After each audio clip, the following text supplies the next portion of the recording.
एक बार की बात है, हम जा रहे थे कथा करने, तो रास्ते में हमें एक मनुष्य मिला। उस मनुष्य का कहना था कि बाबा जी एक बात बताइए, जो हम मूर्ति पूजा करते हैं, जो हम फोटो में पूजा करते हैं फोटोओं की, क्या वो करना सही है या वो गलत है।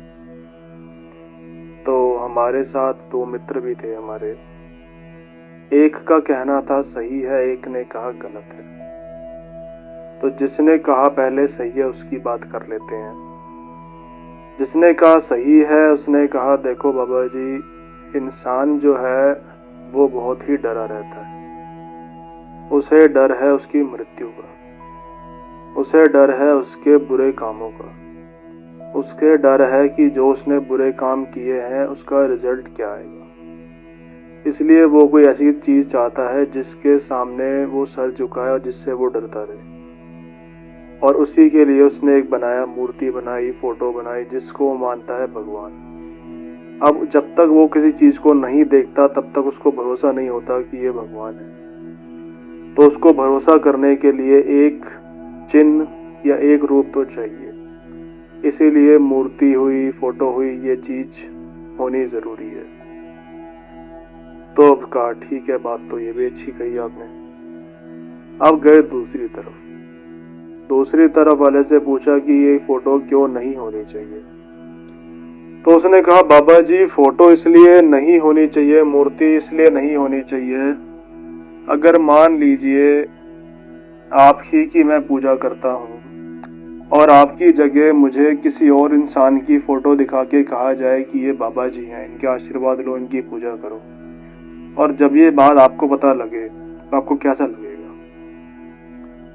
तो हमने कहा हमें तो काफी बुरा लगेगा कि नाम हमारा लिया जा रहा है और चेहरा किसी और का है, रूप किसी और का है, ये तो हम है ही नहीं। तो उन्होंने कहा, बाबा जी यही तो दुनिया नहीं समझ पा रही है। दुनिया चाह रही है पूजा करना, पर उसे भी नहीं पता कि वो जिस रूप में उसको ढूंढ रही है वो रूप उसका असली है भी कि नहीं। आज वो कोई भी फोटो, चित्रकार ने कोई फोटो बना दी तो वो मान लेते हैं भगवान ऐसे ही दिखते होंगे, पर क्या रियलिटी में भगवान ऐसे ही दिखते थे इसका कोई प्रमाण तो नहीं है। तो सबसे अच्छी बात तो यही है कि अगर श्रद्धा से कुछ मांगना है तो आपको सीधा निरंकार से ही जुड़ना पड़ेगा, जिसका कोई रूप रंग नहीं है, जो सिर्फ एक ज्योत है, और ज्योत के सहारे अगर जिया जाए तो आदि से ज्यादा समस्या इंसान की दूर हो जाएगी, ना ही वो किसी पाखंडों में फंसेगा।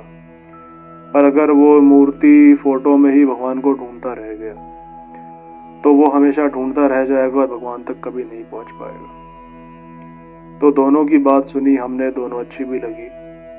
तो आप बताइए कमेंट करके कि मूर्ति पूजा अच्छी है या फोटो पूजा अच्छी है। क्या आप अपने ऊपर इतनी काबिलियत रखते हैं कि बिना मूर्ति और फोटो के आप ईश्वर को समझ सकें, ईश्वर को जान सकें, क्योंकि असलियत में तो ईश्वर का कोई रूप, कोई चेहरा नहीं है। ये तो सिर्फ हमने अपने हिसाब से अपने भगवान बना दिए चेहरों में, मूर्तियों में, असलियत में तो नहीं है। जो है एक ज्योत है जो सब में जग रही है, और उसी को हमें पूजना है, उसी के सहारे हम परमात्मा तक पहुंच सकते हैं।